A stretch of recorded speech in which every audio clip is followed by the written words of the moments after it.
Can you find yourself through making? I'm Zoe, and after recovering from a long battle with burnout, I moved to the Japanese countryside to rediscover my creativity. I spent a year experimenting with everything from traditional dyeing techniques to yarn spinning and learning that the real art was simply finding joy again. Now, I document my life here on the mountain, the crafts I love, the food I make, and the life with my gorgeous dog Miso. If you're looking for a bit of slow living and creative inspiration, I'd love for you to follow along. And all of the projects you see me make on this channel are available for custom order, so flick me an email today at zoemorimotoartist@gmail.com. Continuing on from my hat series that I have been doing over the last few weeks, this is the final hat project that I had planned, so let's get into it. Now for this project, I am continuing on with using my beautiful hand-woven fabric, and for today's fabric, I have this lovely recycled Indian saori threads that have been spun into a yarn, and I've just woven them so it's like 100% silk and then in a 100% recycled cotton warp thread.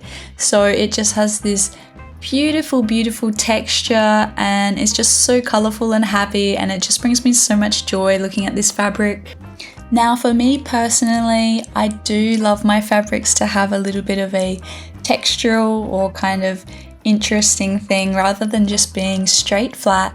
So I decided to weave this, leaving in these little blimps. I don't really know what else to call them, but they have these beautiful little textural parts where the fabric just really comes alive and it makes it really three-dimensional. And because it has that 50% silk element, it just really shines and it looks so amazing when it's in the sunshine. So this is the really cool fabric that I made when I was making this hat. I am so excited to get into this one. So first thing first, I am going to amend my pattern and sort it out for this hat. Just reporting in now, I've finally got the shape right for this Legionnaire's part of the cap. So I have just finished sewing the little crown part of the hat together. I changed it a little bit from my last pattern, and as you can see, it's kind of fitting a lot nicer. So this is it the right way out. And this is what it looks like on my head so far. It definitely looks a bit crazy at the moment. It's okay, once I get the brim on here and the cape, it's gonna look a lot nicer. Ta-da!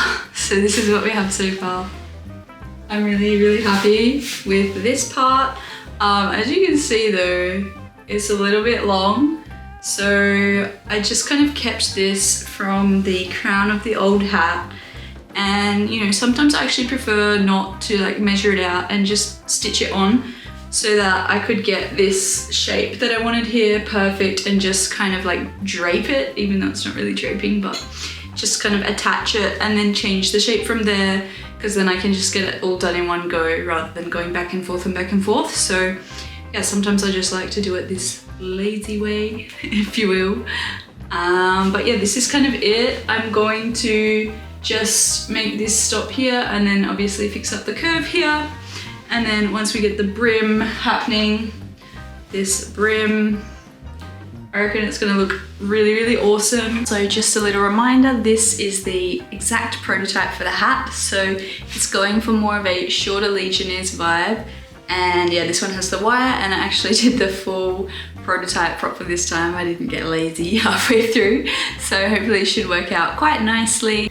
So now that I had the pattern and the prototype all trialed and ready to go, I know about the wire, I don't have any new things I needed to study for this hat, so it was actually pretty straightforward. I could just go straight into cutting and prepping the lining fabric out, and then basically getting straight into sewing the real deal. So I'm just checking my bobbin and my thread at the moment. Bobbin still actually has quite a bit, so I'm just gonna leave that as is. But because my thread literally ran out like right on the last bit of the last hat I made, I'm gonna make a spare bobbin just so I don't have to cut it later.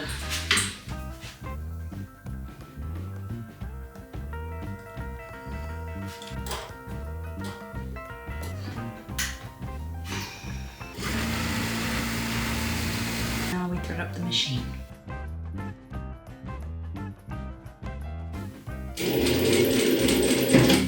And still on like a weird.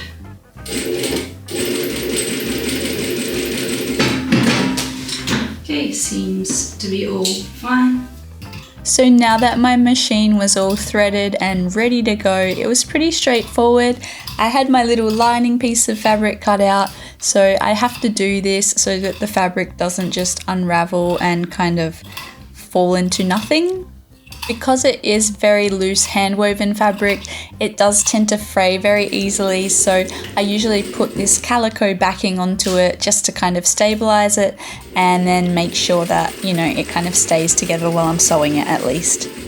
Because I've already made 2 hats as well, this process was so smooth and easy, and honestly, it was just so nice after having such a traumatic time making the last 2 hats. I'm really glad that I did end up sticking with my 3 hats, because honestly, by this 3rd one, I really did feel like a pro, and if I had my Resent thread, oof, just wait, you wouldn't be able to stop me. First piece is done. Hopefully it didn't come unraveled too much. Just give it a little press and make sure that it all sits out the right way. The first piece, it just, oh, it looks so good and it looks so different on camera. I wish you guys could actually see it in real life. I have a little visitor here.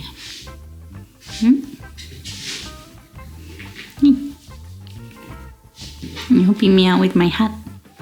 What do you think of the color? You like the color? Shanka. At this point, Miso was also getting so involved with the project, but let's be honest, she probably just wanted me to play with her. Anyway, it was so nice to have her company by my side when I'm making my projects. I honestly love it. It makes my day when she just kind of like naps in the room with me, and yeah, she just fills me with so much joy. By this point, I had cut and sewn the stay stitch for most of my pieces together, and now it was finally time to get on to sewing. Now I was going to put a lining in this hat, but just look at that. I just thought that looked so amazing. These beautiful colours are peeking through and they're kind of acting like a binding tape. So I've just decided to do a top stitch instead so we can leave this entire bit visible and beautiful. I'm calling it a day for today, but this is pretty much where I've gotten up to. I've sewn the entire hat together, and because I have decided to just leave this beautiful colourful seams showing, I don't actually have to do a lining, so there's really not much more for me to complete. And yeah, I just love all the colours peeking through. I think that just looks really nice. So I finished that. It's the main bit. Also sewn this cape bit, which will be the neck protection, and I've also got my brim here that's ready to go. So I just had this wire in the brim, but I made a mistake where I had this beautiful bit, I faced it out and everything, but I just didn't think, because this fabric is like so loosely woven, it actually has holes and stuff through it.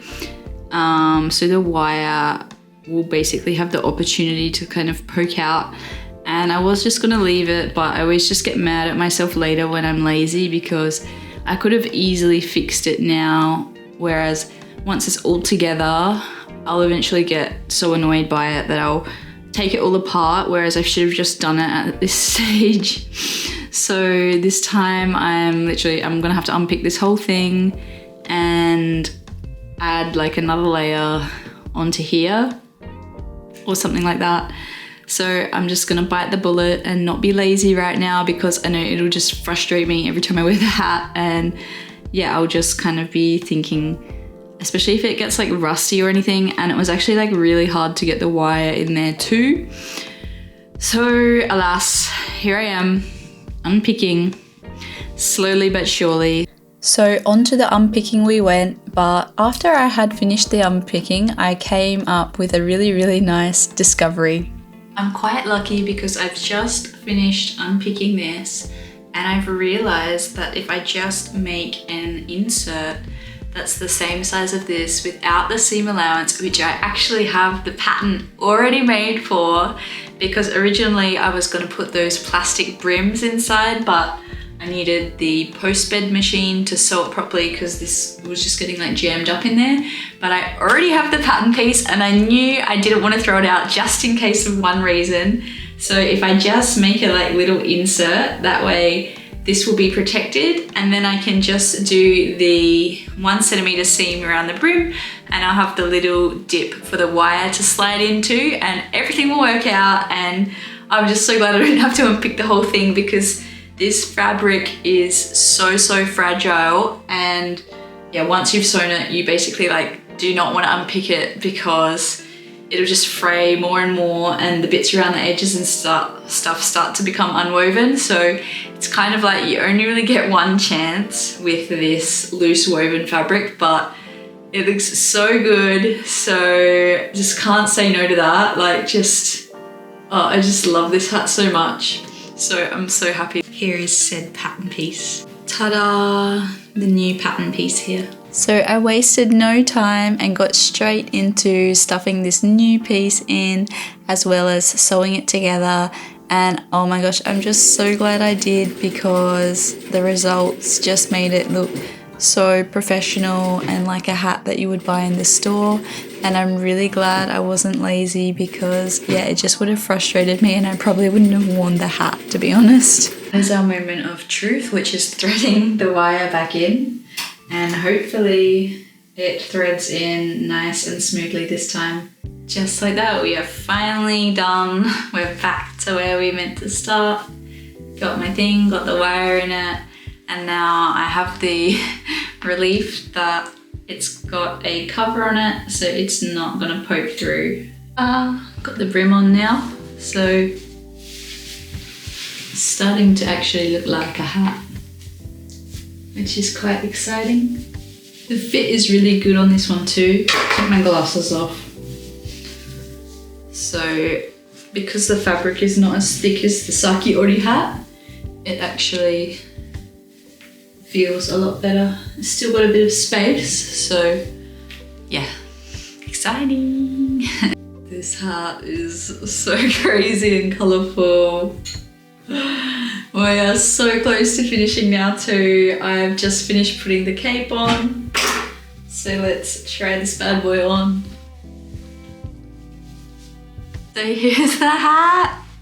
I just have to put the brim tape on, but not the brim. I keep calling it brim tape, but it's not brim tape. It's like the hat tape for the inside, but oh my God. And if you put it close to the light, you can see all of these wonderful colors. So this is the hat. Let's have a look, see.